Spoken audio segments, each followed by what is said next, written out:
la unidad número 3. ¿Les dejé tarea? No, doctora.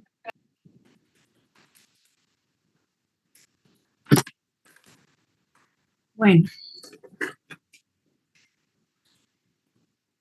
Vamos a empezar con la unidad número 3.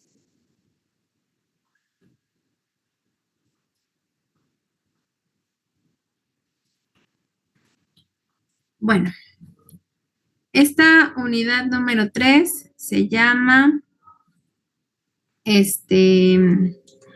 patologías bucodentales. Aquí vamos a agregar algunas otras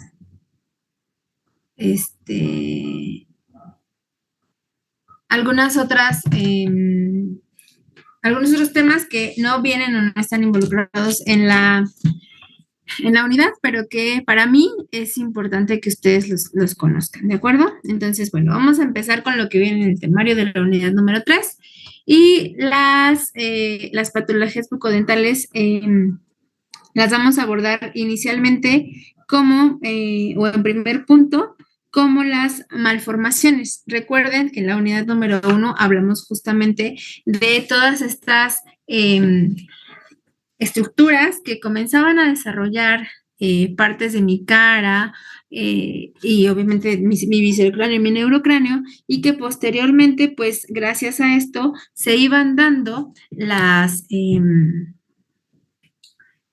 estructuras propias de mi cara y de mi cuello, de mi cabeza, ¿no?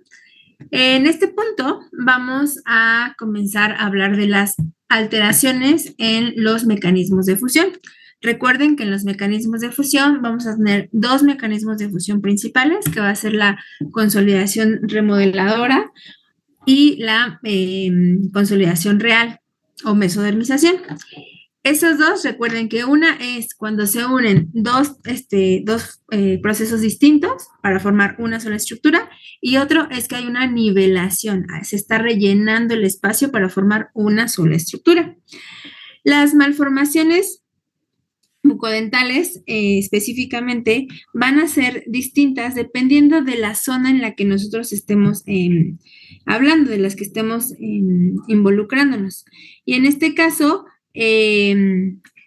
vamos a distinguirlas en dos partes.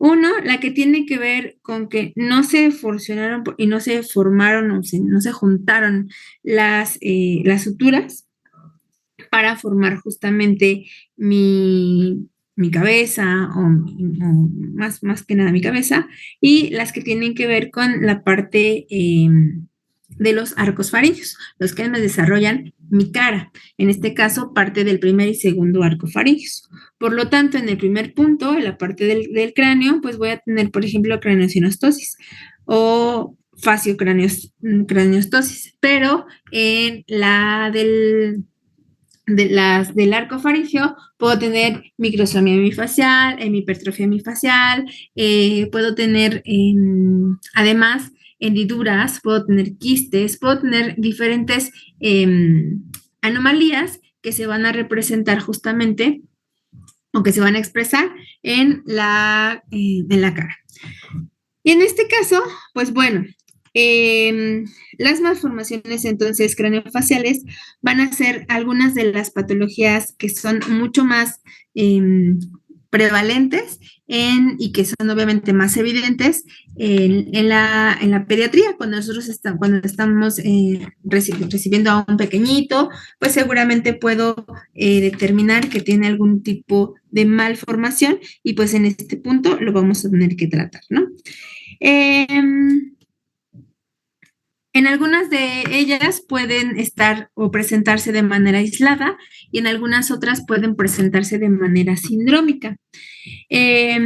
Cuando están relacionados con la parte sindrómica, pues tiene, además de complicaciones en la cara, pues pueden ser cardíacas, renales, gastrointestinales, cervicales, que nos van a dar justamente más alteraciones por lo que viene a ser la parte, por ejemplo, genética en cuanto a la mutación. Es entonces cuando las causas de las malformaciones son idiopáticas, ¿no? No sabemos realmente cuál es específicamente la causa, pero se conocen distintos factores de riesgo y uno de los más importantes, pues, es justamente la parte genética. La parte genética en relación a la cara, la cara está, hay mediadores químicos que van a llevar a las células de la cresta neural hacia la parte anterior. Estos son los genes DSDLX, el 1, 2, 3, 4, 5 y 6. Esos genes van a expresarse y van a hacer que las células de la cresta neural se vayan hacia adelante, se condensen, se comiencen a fusionar las estructuras y pues empiece a crecer y a formarse mi carita. Pero si hay alguna alteración, les decía, ya sea de manera sindrómica o aislada, que se presente en un freno de estos genes, pues lo que va a representar es una malformación. Pero además puedo tener, por ejemplo, infecciones. Las infecciones, por ejemplo, por toxoplasma, por citomegalovirus, por alguna otra condición, los más comunes es toxoplasma, rubiola, citomegalovirus, van a ser también como una manifestación, una fisura, por ejemplo, una hendidura palatina, por ejemplo, ¿no? La radiación, también grandes dosis de radiación están relacionadas también a un crecimiento deficiente tanto de la cabeza, expresándonos una microcefalia o una migración deficiente también de las células para fusionar estructuras. Químicos, hay agentes teratógenos o hay químicos, sustancias químicas que van a volverse potencialmente dañinas para el desarrollo del feto. Y en este caso, deficiencias de vitaminas pueden generarnos esta condición de problemas, de malformaciones, como puede ser la deficiencia de ácido fólico o también la hipervitaminosis. La hipervitaminosis, la vitamina A, también puede ser un factor de riesgo para presentar alguna fisura. En particular, por ejemplo, la hipervitaminosis que ver con la deficiencia de la fusión de las crestas finas y formar justamente un paladar herido. Otra de las condiciones pues va a ser justamente que haya una parte química, una parte genética, una parte ambiental, como puede ser la posición del feto durante la gestación, que también puede impedir el crecimiento y a su vez pues llevarme a tener pues alguna malformación. Todo esto es para mencionarles que justamente hubo un médico que se apellida Tessier, que comienza a hacer una clasificación.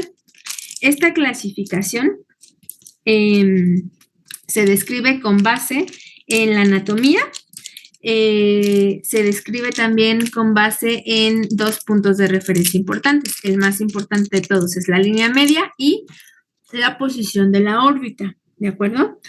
Entonces, en este punto, Tessier describe del 0 al 14 las fisuras que se van a presentar preferentemente, o obviamente, en la cara, tanto en tejidos blandos como en tejidos duros.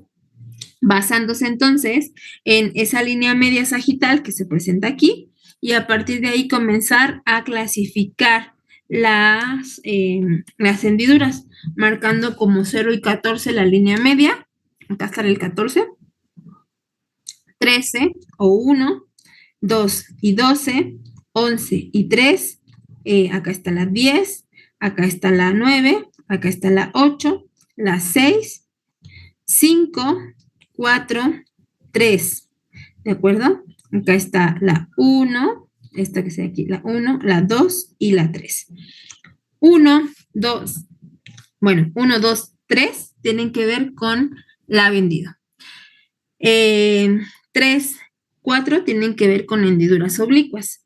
5, 6 tienen que ver también con hendiduras oblicuas, y las de la línea media, que es la 0 y la 14, tienen que ver con hendiduras mediales, ¿de acuerdo?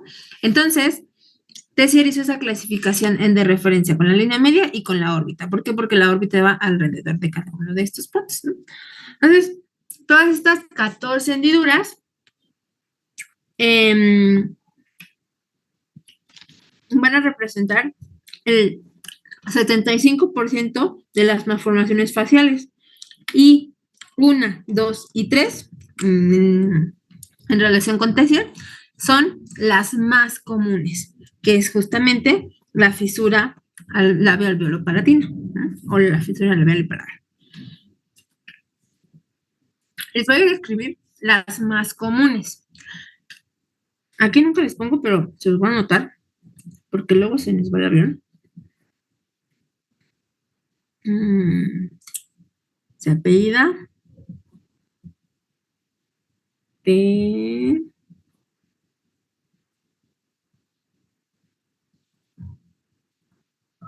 Sí. Es el que hizo este diagramita, ¿de acuerdo? Tanto en tejidos blandos como en tejidos duros, ¿de acuerdo? Ahora sí. Las alteraciones más comunes. Ya viendo sus causas, pues las alteraciones más comunes van a ser las hendiduras 0, perdón, bueno, sí, 0 y 14, 1, 2, 3, y estas que son la 3, 4 y posiblemente la 5, ¿de acuerdo? Que son estos que tengo acá. Bueno, ahora sí. La primera es la hendidura facial oblicua. Esta hendidura facial oblicua es cuando hay una falta de fusión de los procesos nasales externos con los procesos, con el proceso maxilar, no se fusionaron adecuadamente y quedó ahí atrapado. ¿Quién se formaba entre el proceso nasal externo y el proceso maxilar? El conducto auditivo externo. Entonces quedaba expuesto o abierto ese conducto y quedaba justamente en relación hacia la línea media del borde inferior de la órbita. Aquí viene justamente desde la ala de la nariz, que es donde se termina de fusionar este proceso, con el maxilar, hasta el borde inferior de la órbita. Esa es una de las más comunes, no la más común específicamente. Luego tengo la fisura horizontal, o la, perdón, transversa o lateral, que es esta que tengo aquí. Esta fisura se da,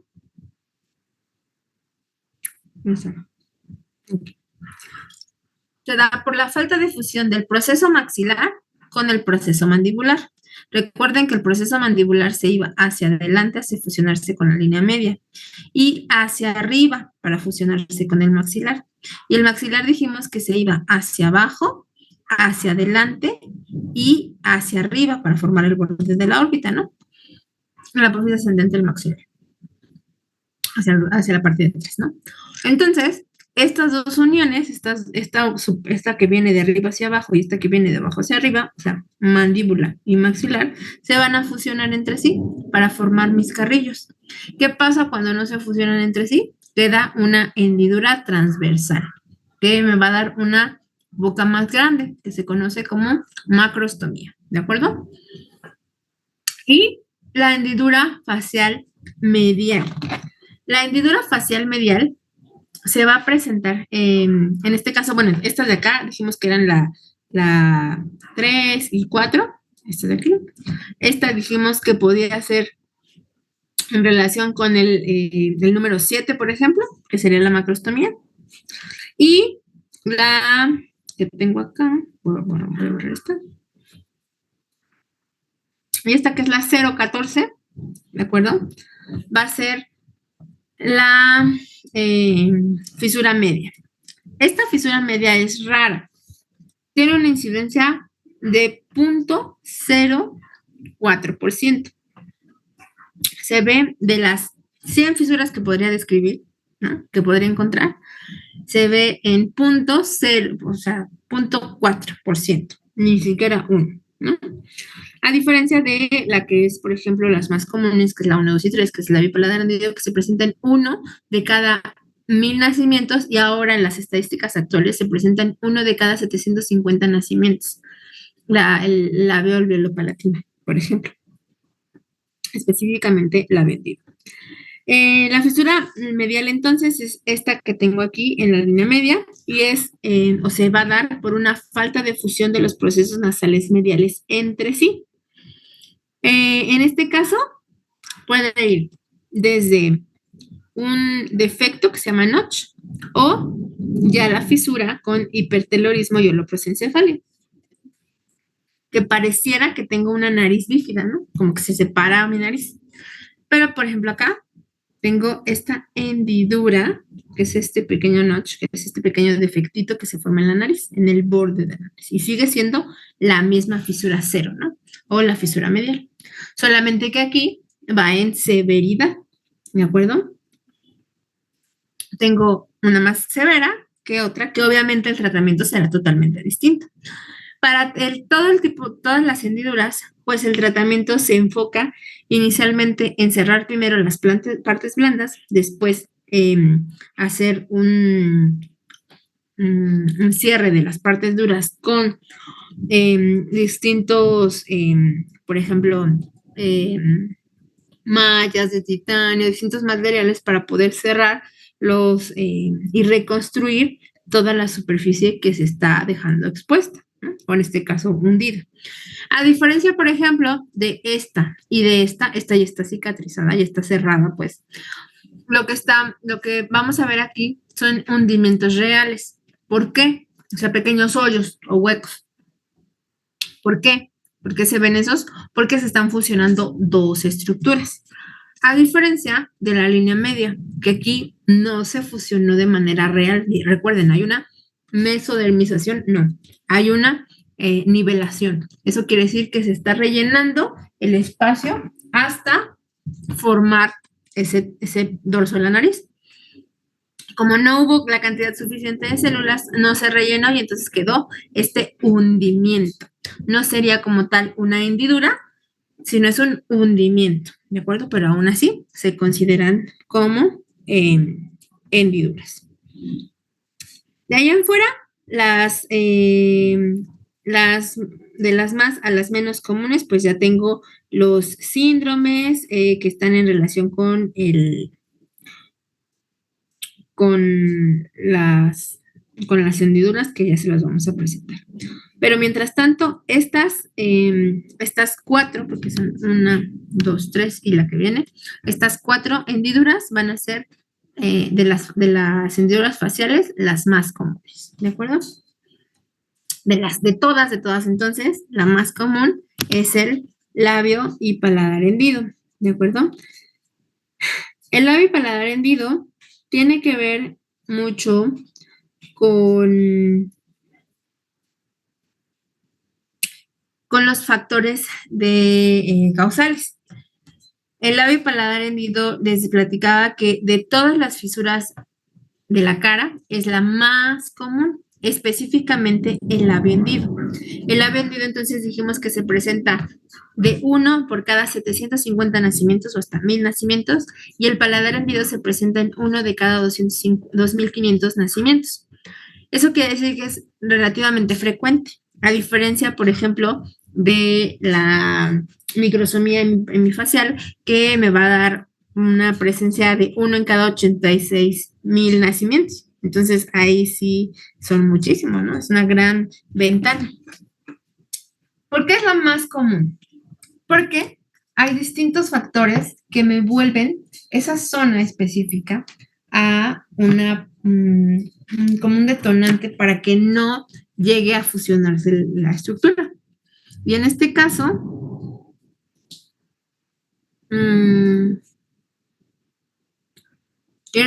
pues justamente esta sección de tanto los procesos nasales mediales, de la fusión de los procesos nasales mediales con los procesos nasales laterales y con el proceso maxilar y con las crestas palatinas, es donde más actividad celular voy a tener y donde más susceptible voy a estar a daños en las células, específicamente por agentes externos. Uno de ellos puede ser el agente genético, ¿no? genéticamente haya algo que me frene o que no se expresen ciertos genes y que limiten o impidan la migración celular. Otro de ellos es los agentes teratógenos. Ya dijimos o hablamos, el más común de todos en cuanto a riesgos, aquí está, va a ser el alcohol y el tabaco. Pero también si la mamá está expuesta a alimentos contaminados con plomo, si tiene una disminución del ácido fólico, si tiene un exceso de vitamina A, una hipervitaminosis, o también por la disminución del ácido retinoico, que también puede ser también esto una complicación, y o si está tomando algún tipo de medicamentos. Los más comunes van a ser los antidiabéticos, los anticonvulsivantes, las benzodiazepinas, que van a causar justamente como complicaciones en el feto, pues un labio y paladar hendido. Y obviamente también va a haber un 20% más de riesgo si tengo algún antecedente en la familia que tenga algún tipo de anomalía, como en este caso, en un labio o un paladar hendido. ¿De acuerdo? Entonces, los factores de riesgo para esto. También el hipotiroidismo. El hipotiroidismo también se ha demostrado en las infecciones, como con toxoplasma, con rubiola, citomegalovirus, también van a ser causantes tanto del labio como paladar hendido. O de las hendiduras, cualquier tipo de hendiduras, porque ya dijimos, la más común es esta. ¿Qué es el labio y el paladar hendido? El labio hendido va a ser la alteración de la fusión real de los procesos nasales mediales con los procesos maxilares, y el paladar hendido va a ser por la falta de fusión de los procesos palatinos entre sí con el tabique nasal, y obviamente para formar la bóveda palatina. Se presentan juntos, se exponen juntos, porque normalmente el labio hendido acompaña el paladar hendido, pero también se pueden presentar de manera aislada. Quiere decir que puedo tener solamente labio hendido o solamente paladar hendido, ¿sí? O juntitos. Teniendo en claro esto de los factores de riesgo y la definición, anteriormente se utilizaba el término labio leporino. ¿Por qué se llamaba labio leporino? Porque había una liebre que tenía la base del labio hacia arriba, que jalaba literalmente hacia la nariz, y entonces justamente simulaban o emulaba a un labio con una hendidura hacia la parte de la nariz, hacia la base de la nariz, y por eso se le llamaba labio leporino. El término normal al que nos vamos a referir será justamente un labio hendido o fisura labial. Entonces, es cuando los dos procesos no se fusionaron adecuadamente, ¿no? Puede ser que tenga este defecto, pero en diferentes grados. Puedo tener el labio hendido incompleto, en donde llega a la mitad del borde del vermellón, el labio hendido completo, que llega hasta la fosa nasal, y el labio hendido bilateral completo, donde llegan a ambas fosas nasales y tanto del lado derecho como del lado izquierdo, ¿no? Puede ser que sea solamente el labio hendido. ¿Por qué se presenta el labio hendido? Bueno,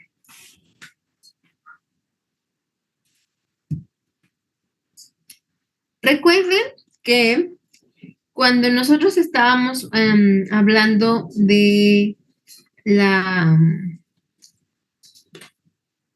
formación de los procesos, dijimos que la frente, dorso de la nariz, punta de la nariz se formaba de los procesos nasales mediales, ¿no? Estos procesos nasales mediales, entonces, venían aquí, en amarillo, y se continuaban hacia adentro de la cavidad para formar mi segmento intermaxilar o premaxilar. Este segmento intermaxilar tenía tres componentes: el componente labial, el componente alveolaro-maxilar y el componente palatino, ¿de acuerdo? Ahora, dijimos que este proceso, esta parte que está en amarillito aquí, que es el segmento intermaxilar, se fusionaba con el proceso maxilar de manera oblicua. Aquí está una fusión y otra fusión. Y que además este proceso, estas crestas palatinas laterales se iban a ir hacia adelante para fusionarse y hacia la línea media, ¿de acuerdo? Y formar mi rafe palatino medial y mi bóveda palatina, ¿no? Esto pasaba. Entonces, en resumidas cuentas, dijimos que se iba a fusionar mi paladar primario de la semana 6, 5, 6, es la semana 7 y 8, y la fusión de ambos paladares hasta la semana número de la 10 a la 11, de niñas hasta la 12. Entonces, esto pasaba porque en estos dos sentidos se iba a fusionar con el proceso maxilar, que es justamente como se expresa el labio hendido. El labio hendido no lo vamos a ver en la línea media de la nariz, lo vamos a ver hacia la fosa nasal, hacia donde termina el proceso nasal medial y donde comienza el proceso nasal lateral. Acá. El proceso nasal lateral se formó adecuadamente, se fusionó adecuadamente con el maxilar. Lo que no se fusionó fue el maxilar con el proceso nasal medial, ¿de acuerdo? Y generó justamente una hendidura labial, que entonces puede ser completa o incompleta en relación hacia la fosa nasal, pero también puede ser que solamente abarque de los tres componentes.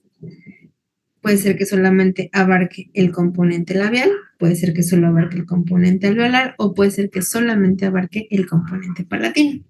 Y es entonces cuando puedo tener un labio hendido como este y un labio hendido como este, en donde no es tan marcado. Aún así, bueno, sí está marcado, no tanto como tan generando una deformidad facial tan severa como en este caso, ¿no? Que es bilateral completo, ¿de acuerdo? Entonces, el labio hendido se va a clasificar justamente solo, labio hendido solo, ya sea unilateral o bilateral, ya sea derecho-izquierdo, ya sea completo o incompleto. Y el paladar hendido, que ya dijimos que es la falta de fusión de los procesos, ¿no? Palatinos, que también se puede clasificar. Se puede clasificar solamente en úvula bífida o úvula en cola de pez, que es el más leve, paladar hendido submucoso, eh, paladar hendido incompleto, ¿de acuerdo? Que llega hasta el agujero incisivo, paladar hendido con labio hendido, que va a ir hasta acá, y paladar hendido bilateral, paladar hendido con labio hendido bilateral, que es justamente cómo se fusionó mi estructura. ¿Ven la Y aquí? Esta Y es lo que está dándome esta fusión, esta falta de fusión. Entonces, esto digamos que se formó del paladar primario, estas dos del paladar secundario, y la fusión de ambos paladares se dio entre la semana 10 a la semana 12. El labio hendido va a ser mucho más común en hombres y el paladar hendido va a ser mucho más común en mujeres. El labio hendido también tiene relación directa con la edad de la mamá. Se dice que entre más joven o más veterana sea la mamá, mayor riesgo, un 4% más de riesgo de presentar labio hendido. A diferencia del labio hendido, el paladar hendido se presenta más en mujeres. ¿Por qué? Porque las mujeres tardan una semana más en cerrar en fusionar estos dos paladares, paladar duro y paladar blando. Por lo tanto, tengo una semana más de riesgo de un agente teratógeno, de una complicación, de un factor ambiental que impida o limite la fusión de estas dos crestas palatinas. Entonces, el paladar hendido se va a presentar porque estas dos crestas palatinas se tienen que fusionar hacia la línea media. Estas dos negritas que acabo de pintar ahí son estas dos de aquí. Van primero hacia abajo porque aquí está la lengua, recuerden. La lengua tiene que descender a la semana 8 y al descender a la semana 8, las crestas palatinas se van a horizontalizar. Bueno, semana 7, 8. Al horizontalizarse, van a irse hacia la línea media y se van a fusionar con el tabique nasal de manera real. teniendo así la bóveda palatina, la lengua abajo y el tabique nasal unido justamente a esta sección. Así es que a la semana 10, 11, estos procesos se van a terminar de funcionar. Pero si hay algo que impida, en este caso, por ejemplo, hasta ambiental, que impida que descienda esta lengüita, si la lengua no desciende, ¿qué va a haber? Va a haber una obstrucción mecánica. Las dos crestas no se van a horizontalizar porque no pueden juntarse y no se pueden fusionar. Y por lo tanto, puedo tener también un paladar hendido.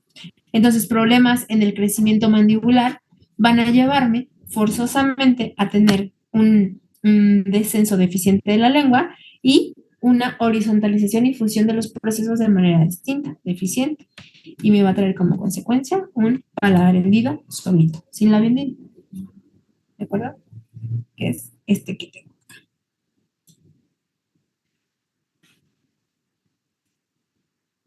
Entonces, paladar hendido puede ser también completo o incompleto y puede ser de 1/3 o de 2/3, que es el más frecuente, relacionado con el labio hendido.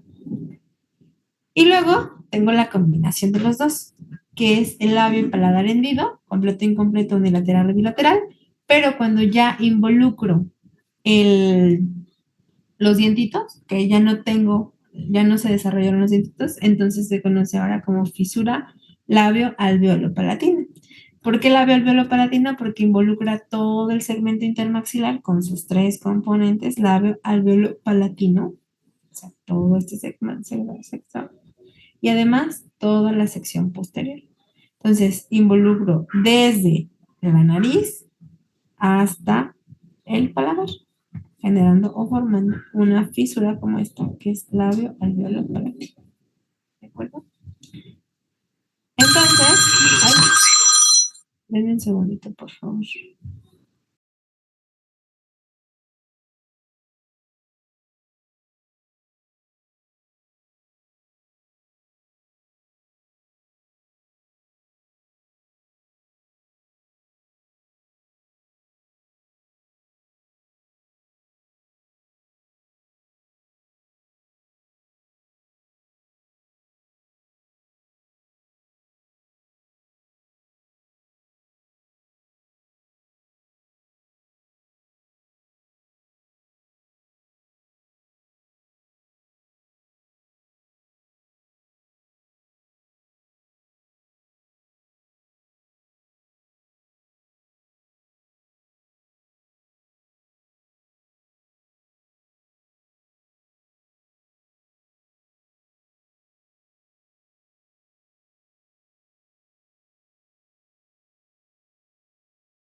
¿Ahí me escuchan bien?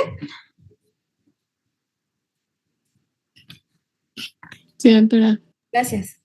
Sí, profe. ¿Qué iba? Bueno, ya se me olvidó. Entonces, bueno, esas dos son la bipolar. Entonces, cuando estos factores de riesgo, que pueden ser los agentes teratógenos, los alimentos, ay, denme un segundo, por favor, pues.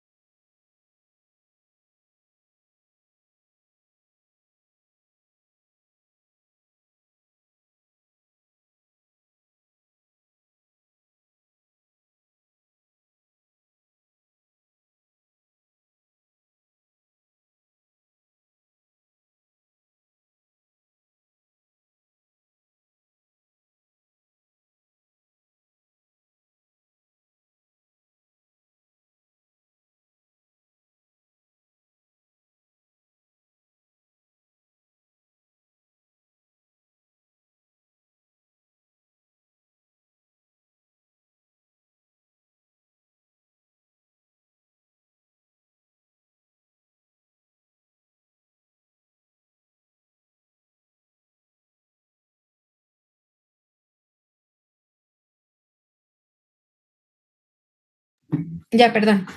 Entonces, cuando tengamos alguno de estos factores de riesgo, lo que va a involucrar, pues, es justamente que se presente tanto desde la semana 5, 6, semana 7 y 8 y semana 10 a la 12.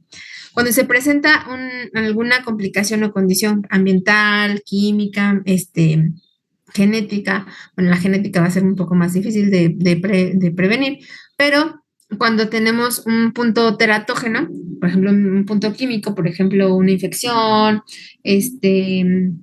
por ejemplo, el toxoplasma o las benzodiazepinas que las toma la mujer embarazada en estas semanas, pues corro mucho más riesgo de presentar labio o paladar hendido. Si se da entre las semanas 5 y 6, voy a tener lo más probable labio hendido, pero no paladar hendido. Si se presenta entre las semanas 7 y 8, voy a tener paladar hendido, pero no labio hendido, porque ya se formó el labio. Pero si se presenta entre la semana 5 y queda expuesto hasta la semana 12, pues seguramente puede ser que tenga labio y paladar hendido o fisura labial palatina. ¿De acuerdo? Entonces, el labio hendido, además de tener la condición del aspecto físico, pues pueda tener disfunción en la alimentación, en el lenguaje y adaptación social inadecuada.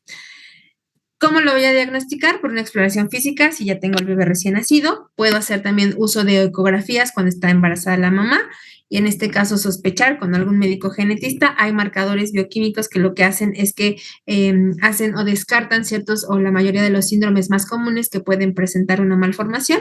Y en este caso, pues si tengo la presencia de alguna variación genética que se exprese como una parte sindrómica, pues voy a tener lo más probable esta manifestación y la puedo prevenir, ¿no? Puedo prevenir, no quitar el vendido, sino más bien el tratamiento, hacer un tratamiento mucho más oportuno. En este caso, pues si ya se detecta una mamá con un bebé con la vendido, se recomienda pasar a un segundo nivel para iniciar el tratamiento de manera temprana. La ecografía nos puede ayudar a determinar si tengo la vendido, paladar hendido o en este caso bilateral o puede ser que también podamos ver la posición de la lengua para ver si tengo un correcto descenso de la lengua a ciertas semanas después de la semana 8 para ver si no tengo un defecto que impida el crecimiento o la horizontalización de las crestas palatinas.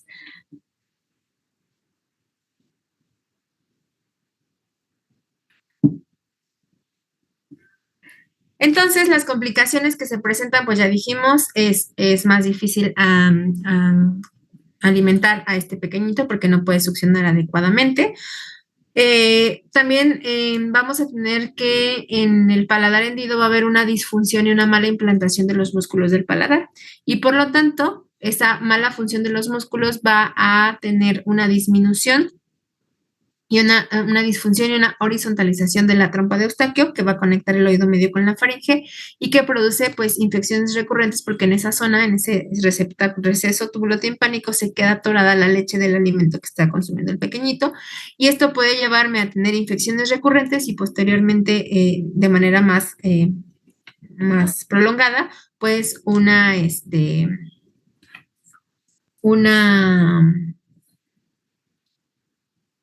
infección recurrente y una pérdida de la audición.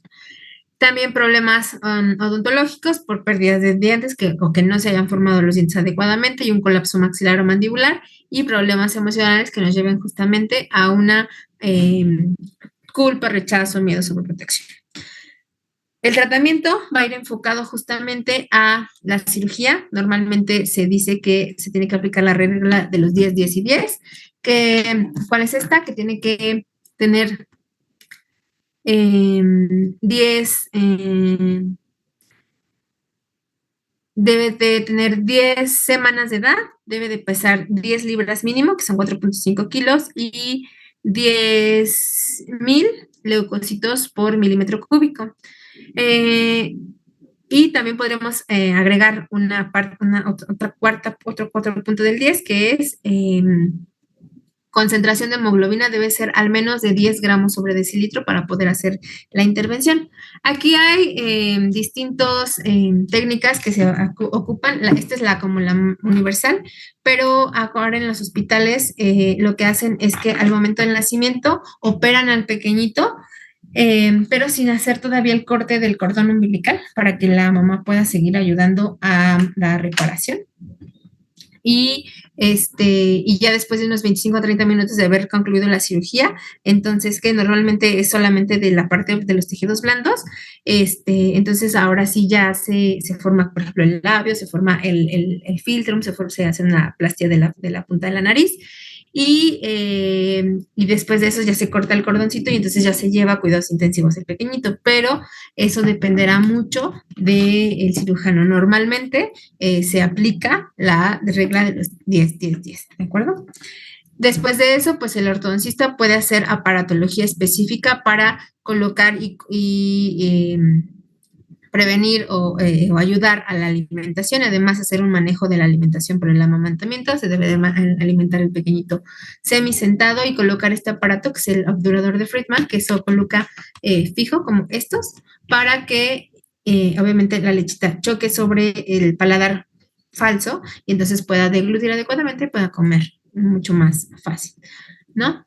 El otorrino pues debe de tener revisiones constantes, porque recuerden, los músculos palatinos que me ayudan a abrir la trompa de Eustaquio se quedan ahí atorados, se queda también atorado en algunas ocasiones la lechita, hay infecciones recurrentes de oído y esto nos lleva gradualmente a una pérdida de la audición, entonces no queremos tener daños permanentes. Y terapeutas psicólogos para, pues, tratar todo este tema social, familiar y obviamente evitar algún tipo más de problemáticas, ¿no? Y tengo el paladar hendido submucoso, que es cuando esos músculos del paladar están, en lugar de estar unidos, están separados, se forma una separación entre uno de ellos, que puede ser la úvula bífida, que es como la que tengo aquí. En el paladar hendido submucoso tengo una voz hipernasal, el paladar blando con una línea grisácea, una separación de los músculos con un hundimiento y también infecciones de garganta recurrentes que se van a tratar, se van a encontrar ya a edades mucho más avanzadas, 5, 6, 7 años, y porque casualmente el paladar de mucosa es muy difícil de diagnosticar porque tengo que hacer una exploración literalmente de la cavidad. O sea, tengo que entrar con el dedo y palpar el piso del paladar y esto genera náuseas, entonces es muy difícil que se haga. Entonces palpas el velo del paladar y tocas si no hay un hundimiento o una separación entre los músculos. Si se detecta, entonces lo que se puede hacer es una cetoplastía para unir estos dos músculos del lado derecho y del lado izquierdo y juntar la mucosa de un lado y del otro para que se forme una úvula completa y no una úvula bífida como en este caso. ¿De acuerdo? ¿Todas hasta aquí?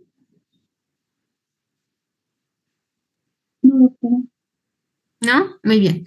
Bueno, su tarea será que me busquen los síndromes que son Treacher-Collins, Pierre-Robin, síndrome de Goldenhar y síndrome de DiGeorge. ¿De acuerdo? Esos 4 síndromes. ¿Qué tienen que poner? Definición, manifestaciones clínicas, causas, diagnóstico y tratamiento de estos síndromes. ¿De acuerdo? ¿Dudas?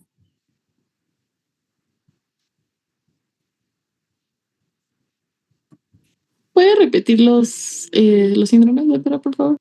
Sí. Goldenhar, Treacher-Collins, Pierre-Robin, DiGeorge. Se los voy a poner en Classroom. Pero me acuerdan que se los voy a repetir. ¿Sale? Sí, 2 meses. Bueno, ya acabamos. Muchas gracias por su atención, chicos. Que estén muy bien. Gracias, hasta luego.